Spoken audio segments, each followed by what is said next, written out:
So I will be getting into this whole missing plasma scientist and plasmoid stuff, but first I do want to go ahead and talk about this. Now, a couple of videos ago at the beginning of March, I had spoken about how there was a Southwest plane that was diverted because somebody supposedly made a threat involving a bomb, one where it came out at the end of the day that he did not make, but when the authorities came on board, the pilot and the flight attendants were pretty much chanting, "Heads down, hands up." It was very weird. Need everybody have their heads down and hands up. Heads down, hands up. Heads down, hands up. Heads down, hands up. I need to see everyone's hands. Heads down, hands up. Heads down, hands up. Heads down.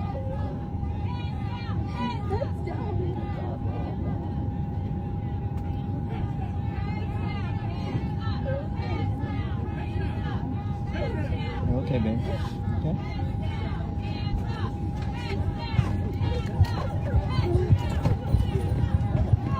But would you know, it happened once again, this time on March 29th on a Frontier flight. Reading this article from WJCL, Frontier passenger charged after alleged bomb threat on Georgia flight. But it seems like, and I can't find the video footage of this, but this is coming directly from a passenger, that these flight attendants were chanting "heads down, hands up" once again. The flight attendants started saying, "Heads down, hands up, heads down, hands up." Those are words no passenger on board. What's even more bizarre is that you have a man that sat not too far from this individual they escorted off the plane, and he said, and other passengers are saying, they never heard anything about a bomb. Make that phone call to Atlanta PD. I don't think you can walk it back. Suka never heard a bomb threat. No bomb word, no. This is very reminiscent of that Southwest flight because passengers on that Southwest flight never heard anybody say anything about a bomb. So what is up with these really bizarre recent chants of "heads down, hands up" after a bomb threat that no passenger heard? Again, it's coming off very ritualistic. I did look up multiple videos of bomb scares on other flights, and you won't find this chanting. Matter of fact, 4 months ago, there was another bomb scare on a Frontier flight. The authorities, they came on board, they took somebody away, and yet you don't hear this bizarre chanting of "heads down, hands up." What's going on here? But moving on, I do want to go ahead and talk about this whole missing scientist situation, because it would seem like another person, another individual has gone missing that may have connections to some top-end scientific government stuff. Now, the person who went missing this time is a married mom. Reading this article from the New York Post, which was published on March 27th, it goes on to say, Melissa Cassius, who vanished last year, may be tied to a string of mysterious deaths and disappearances of U.S. scientists and military officials with access to potentially sensitive information, according to a report. Apparently, she worked with her husband as an administrative assistant at the Los Alamos National Laboratory, famous for developing nuclear weapons during the Manhattan Project, has not been seen since she dropped lunch off for her daughter in New Mexico last summer. This is also the same state that General William McCaslin, who supposedly has ties to UFOs and worked at Wright-Patterson Air Force Base, disappeared. It is coming out that it is believed that Cassius does have links to the missing general. It says right here that Cassius' job at the laboratory links her to the missing General William McCaslin, the former research commander at Kirtland Air Force Base in New Mexico, which works closely with the laboratory on national security projects, according to the Daily Mail. Now, it's not known for certainty if they crossed paths or shared any work, but it is interesting that Cassius vanished just 4 days after NASA rocket scientist Monica Reza mysteriously disappeared while hiking with friends in the Angeles National Forest in California. While there are no known direct connections between Cassius and McCaslin, Reza was working within McCaslin's sphere doing research that was funded by the Air Force Research Laboratory while he was overseeing it. It is very possible that Cassius may have shared information with them, or they may have shared information with her, because McCaslin was a gatekeeper and a participant in the UFO community. They all disappeared in a very similar fashion as well, because the last time any of them were seen were on foot, not inside any vehicle. McCaslin, he left behind his phone, his glasses, and any wearable devices, which I guess would include some type of watch. Cassius, who was last seen on camera on June 25th, 2025, was also seen walking alone on a highway without her wallet, phone, or keys. Monica Reza, she did have her phone, but what's bizarre is that the Montrose Search and Rescue confirmed in a since-removed Facebook post that they ran cell phone forensics on her device. Despite this, no ping data, carrier information, or directional movement has ever been disclosed. The article goes on to say, for context, when this other individual, Julian Sands, went missing on the same mountain range with the same responding agencies, his ping data was public within days. Additionally, when a commenter on the Civilian Search Facebook group posted a theory about her hiking companion disabling the phone, the entire group was deleted. That's very interesting. Prior to them going missing, including McCaslin, an astrophysicist with ties to McCaslin, he passed away at his home in California due to a gunshot. Carl Grillmeyer, the astrophysicist, a researcher at Caltech's IPAC Science and Data Center, reportedly worked on telescope projects powered by military technology monitored by AFRL, which again McCaslin oversaw. So there are definitely a lot of mysteries surrounding this General McCaslin. But even more bizarre were the 3 deaths involving scientists who worked at Wright-Patterson Air Force Base. The 3 scientists were a husband, wife, and their sergeant. First Lieutenant Jamie Costitis, 25, Jamie Pritchard, 33, and Jacob Pritchard, 34, and supposedly what had come out is that Jacob, he shot both his lieutenant and his wife, and then he took himself out. That happened back in October of 2025, and as of right now, no motive has come out as to why Jacob did this.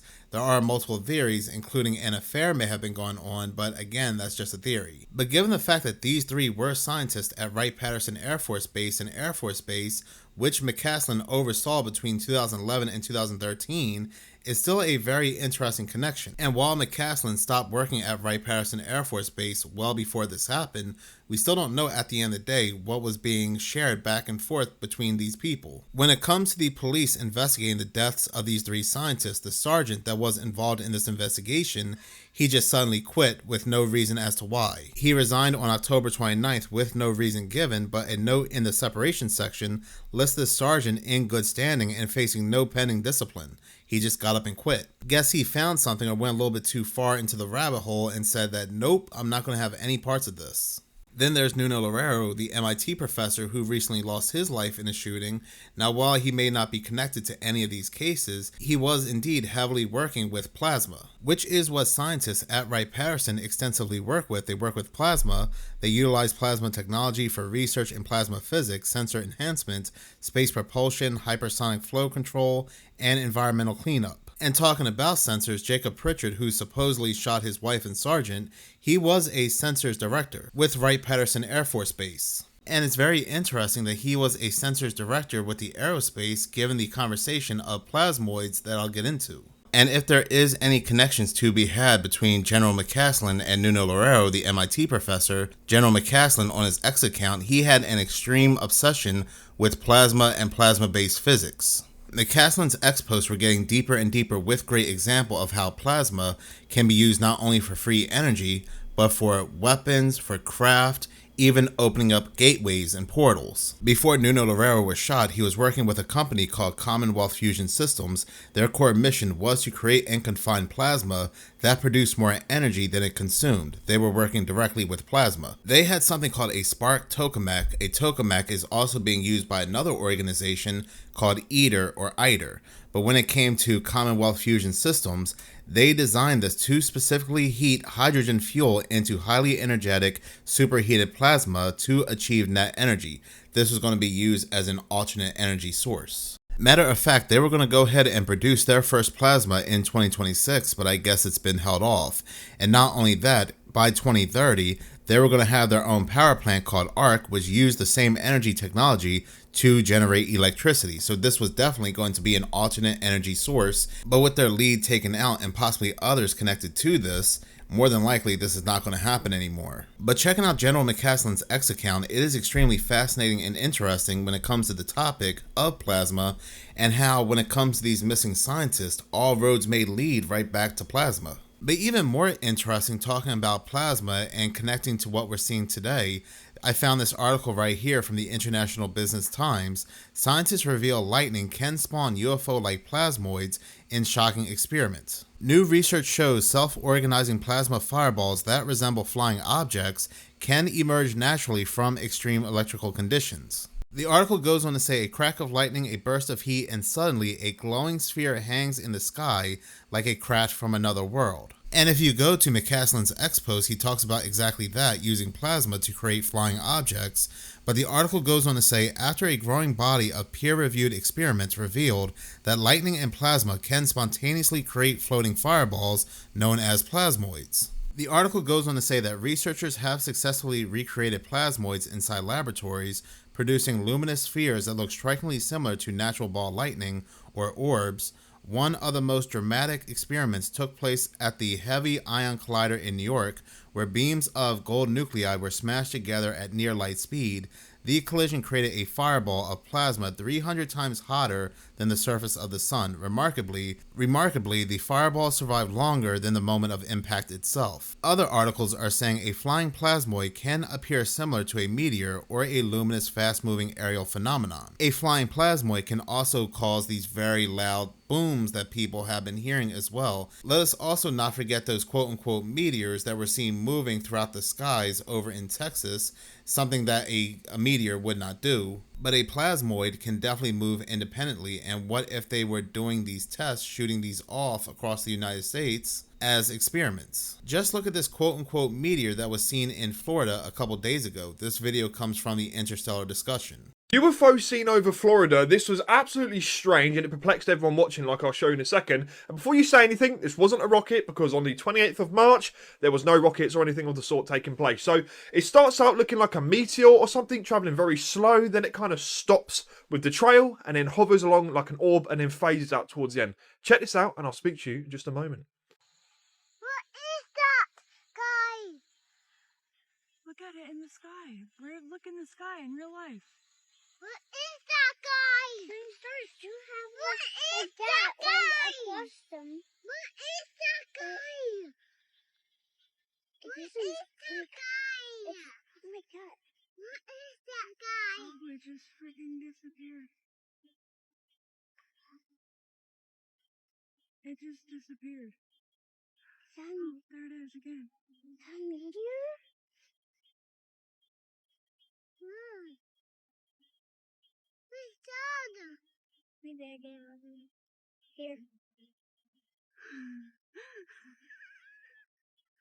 You better get out of here. What is that?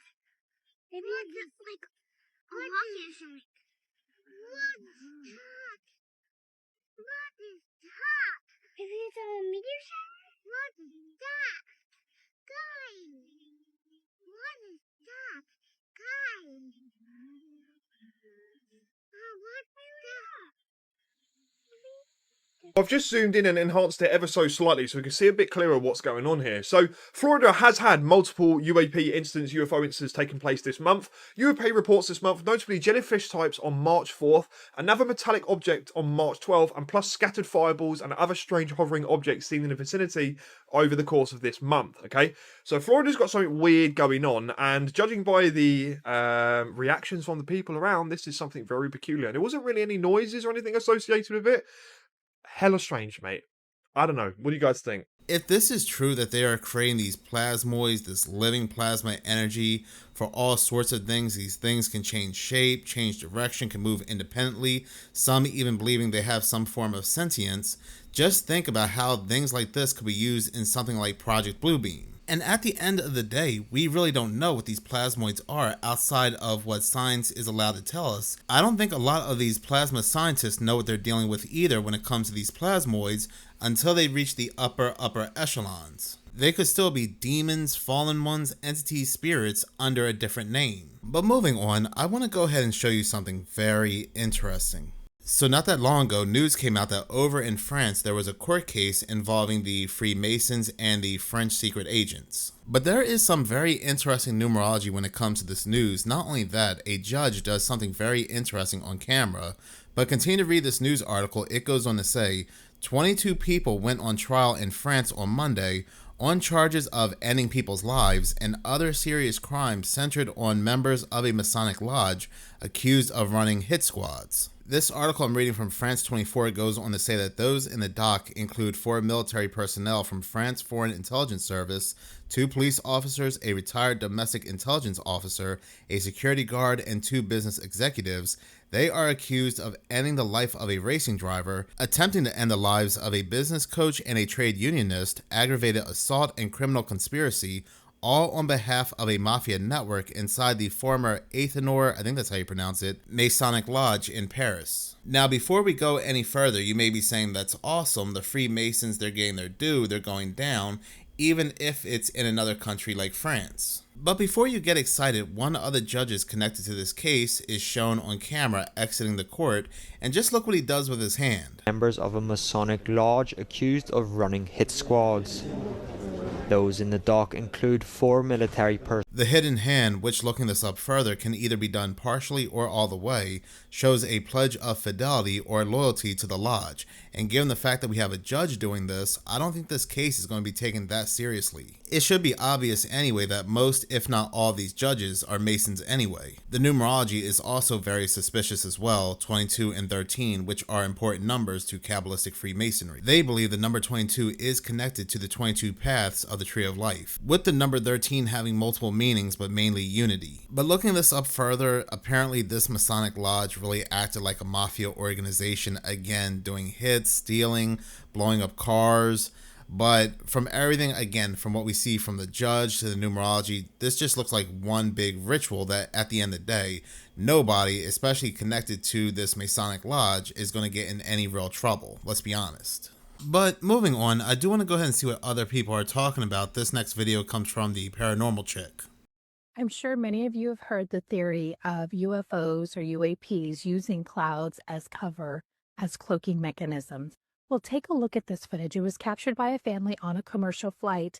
They were thousands of feet up in the air. In mid-flight, as they were looking out the window, they saw something odd, something poking through the clouds. And if you look closely, it has a slight blink to it, almost as if it's attached to something bigger. But nothing should be up there, not that close to a commercial flight, not in the same path. So what is it? Take a look at this. Comment below. Tell me what you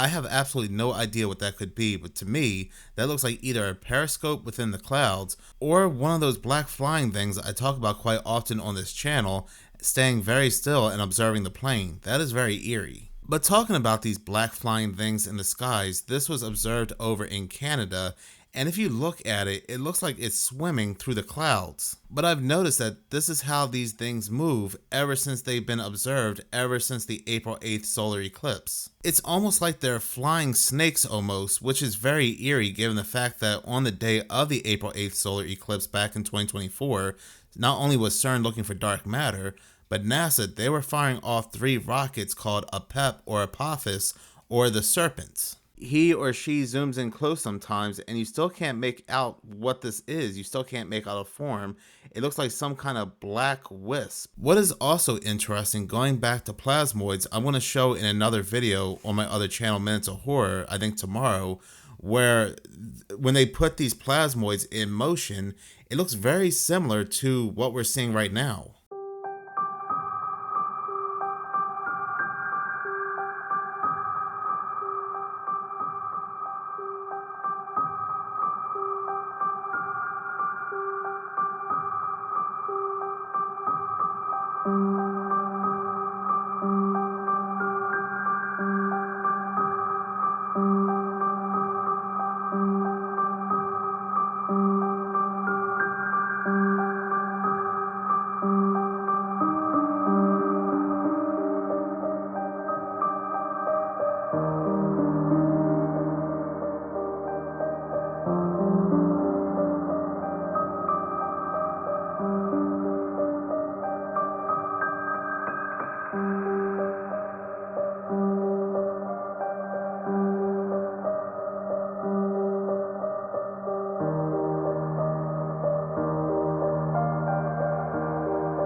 going to tell you today is that next month we're going into human clinical trials to test for the first time in history whether we can reverse the aging process and cure diseases. We can tackle aging because we now believe we understand why we age. And it's not wear and tear. It's not that we just wear out like a car. Our bodies are not like cars. Our bodies are more like computers that can be programmed and reprogrammed and rebooted to be young again. We are like computers, not machines. One analogy, and hopefully you all remember what a compact disc is. We think aging is like scratches on a CD. The DNA is the music, so we get beautiful music when we're young, but when we get old, we cannot read the beautiful music. Our cells do not read the DNA correctly, so the cells, they become lost, they become confused, and our old cells do not make the right proteins, and they get diseases. This, we believe, is aging. But what's amazing is we found that you can polish the CD, you can get rid of the scratches and rejuvenate cells so they're young again. And to put it another way, you can reinstall the software of the body so that it's young again. We can quite literally, in my lab, reverse the age of cells and of very complex organs and tissues, including the eye, the most complex, and the brain. We can reverse aging by 75% in 6 weeks. We actually were able to show that using this method, we could cure blindness in animals for the first time. We could cure blindness. And the world reported just last week that the US FDA regulatory body cleared the way for the first age reversal human trial. It's a big deal. The FDA is very supportive. And we will know this year, maybe in the next few months, if age reversal works. I don't know why, but after watching his segment and listening to him speak, it really gives me all the vibes of Resident Evil. They're going to keep messing around, and it's going to go horribly wrong for them trying to live forever. But a part of me feels like that this is something the so-called powers that be are already doing. When we think they pass away of old age, they shift into a new young persona. So we have about 200 acres in the Appalachian Mountains. We're not there full time, so periodically I check the cameras just to see what's there. And what the fuck is that? What's that? Anybody with a Ring camera understands that if your camera picks up motion, it starts recording. Otherwise, it just takes a picture every minute. And this was captured in one of the pictures. It didn't record. To get an idea, this is the whole view from that camera. This is the road. This is the driveway that you can either go up past there or you can come this way. Okay, so there's the driveway road. There's a gate right there. All along here on the other sides of the pond are these huge ditches that if you were to stand in them, they'd be over your head. Okay, so we get a layout. This tree, road, driveway. This is a deer in the same spot. And if you look over there, you can see the camera caught it, and the camera was recording that deer running from over there to over here. Okay, it was going this way.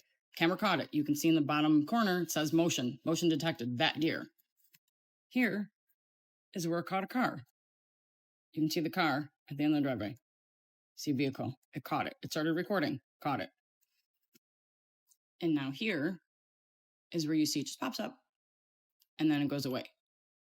I'm scrolling with my finger. Here is where it caught deer at night in the same spot. The one on the left is in the same spot. At night, it caught it. Now I know what you're saying. Ring cameras capture weird stuff all the time. That's fine. I get it. Like the time I thought I saw a ghost in the yard. Right here. I thought that looked like a person. Not to mention the fact, if this was an actual person on a horse riding up my driveway, even if the camera didn't detect it, it would have still caught an image every so often of it walking up the driveway. There's no way it could have gotten over the gate, and there's no way that it could have gone in the creek to get onto the property. If you understood how deep this creek is, there's no way that horse could have gone down into the creek and then up and out again onto the property. It just doesn't make sense. Side note, we did discover that there is a cemetery located on our property. So many things have happened there that are just unexplainable. And yeah, I'll get into it some other time. That video came from Modern Day Snow White, and as soon as she said that she had acres in the Appalachia, I knew this would be something good. And taking a look at that video, it looks like some kind of something you would see back in the 1800s, like a soldier riding a horse. Like a very fancy horse, and some people are even saying they see something like this. It really makes you wonder that if sometimes instead of this being ghost, that time itself is blending in or it glitches. Why aren't more people talking about this thing captured in a little town outside Chicago? Now, this video was captured in a wooded area right outside of Chicago. And you're probably like, oh, what is it? A tree stump? No. I don't know what this is. It was taken outside of a man's window. You can see the reflection of his kitchen light in this video. And I've zoomed in, stabilized, and tried to make it as stable as possible. He said whatever this thing is, it looked like it had a human face, just really fucked up, and the body of a big lizard. The man said that he's 6'4", and this thing would have come up to about his belly button. You can see its legs right there. It is very tall. It almost looks like a bald lion. He said as soon as he saw it, he whipped out his cell phone, recorded it, and it walked away into the woods. Now, I have no idea what this could be, but I know one thing for sure. It's definitely not an animal that I can identify. Just look at its face in this photo. I took a couple still shots of it so you could see it. What is this thing? And why is it just chilling outside of Chicago? Another thing I noticed too is its back legs are either really low or it's hurt. I don't know. What do you guys think about this? Have you seen anything like this before? Let me know. Why aren't more people talking about this thing captured? That video came from Whoa, That's Strange, and the reason why I used her video because it looks like some type of very large lizard roaming the woods, but this reminds me of a video that I did not too long ago about Anthony Quinn Warner. They said he took himself out in an explosion, but before that he said he had a device he would take into the woods and he would see basically lizard people. Definitely a very interesting story and connection, and at the end of the day, we truly do not know what's out there. We might be living in the 1800s. We might be living in the 1800s instead of, 2026 like we think we live in. If you have already taken your edible for the night, please skip this video because this is going to mess y'all up. All right, I don't want to be tripping nobody out. I'm giving you a bad trip. Okay, so come back to this tomorrow if you've already taken the edible. Back in the 600 to 700 AD area, there was this dude named Otto III. He was the Holy Roman Empire, and there was Pope Sylvester II, and they essentially wanted to be the leaders. The Holy Roman Empire. Otto III was in charge of the empire, obviously, and then Sylvester was in charge of the church. So they were the two powerful people at the time, and they wanted to be in power when the 1000th year of Christ came around, because to them that was hugely symbolic, and they wanted to be remembered to be in power when the millennia, the 1000-year mark happened. So they just did it. They just said, okay, we made a mistake on history, let's change our calendars. We're actually now in 900 and something AD, so then in a couple years from now they would become the leaders when the 1000-year mark hit. And there's a lot of evidence that support this, but a lot of historians deny it happened, and I'll tell you why they deny it happens. Because imagine we find that out now. Modern day scientists are like, okay, yeah, we definitely skipped a couple hundred years there. What do you do with that information? Do we just reset everybody's clocks and calendars now and just jack it all up? No. You just pretend like it didn't happen and move on about your business. So the Mayan doomsday calendar could still happen in 2012, because right now we're at 1806 technically, and 2012 is another 200 years away. So really odd. Now, a lot of people say that this phantom time theory is not real because we can prove that they only actually changed the calendar by roughly 15 days. No, that was in the 1500s. They did move the calendar again by 15 days in the 1500s, and that's because they started doing the whole leap year thing. Now, we know that for real happened. That's not a conspiracy. We know that our calendar today is about 15 days off because of that. But 700 years before that, they just skipped 200 years completely. And there's a lot of theories that point to this, okay? Because around that time period, like anywhere between 750 to like 900 AD, we don't have a lot of recorded human history. And a lot of people say it's because the church was in power at that time, and they really only wrote down like major events like new kings or new political leaders or, you know, what have you. And a lot of people say that there's a lot of wars going on at that time because the the Roman Empire had just kind of fallen, and then like this new empire was coming up, and there was like a bunch of wars going on, and a lot of history got lost, and a lot of temples got burned, and libraries got burned, like the burning of Alexandria, like all this crazy stuff. Everybody's like, that we just lost a lot of our recorded history. No, I don't think so. I think that they just skipped it. I think they just right on past it. And now that's the calendar we use. So we are probably living in a whole different time period than what we think we are. And I can't look at time the same way again. Like, I don't really think we're like in the 2000s. I really think that we're in the 1800s, and all of history is just jacked up on this awful timeline. Because, I mean, we would never truly know, yes or no, on whether this is right or not. There's just a lot of info and data pointing to that is exactly what happened. That video came from Nomad's Animal Encounters, and there's definitely some truth to this. This all started with the Gregorian calendar, and it's theorized that since they based it off Jesus' birth, and they may not have been accurate about his birth year, meaning we may be anywhere from 5 to 7 to even 10 years off. But there are some theories out there that strongly believe that the Middle Ages never happened at all, meaning we would have to subtract hundreds of years off the calendar, which is very possible. We have not hit the Mayan prophecy year of 2012 yet. But at the end of the day, who really knows, as we're always being lied to. But in any case, thank you so much for watching. If you like this channel and you want to see more, please subscribe. If you're already subscribed, please like, as any engagement does help the channel grow. Once again, thank you so much for your support.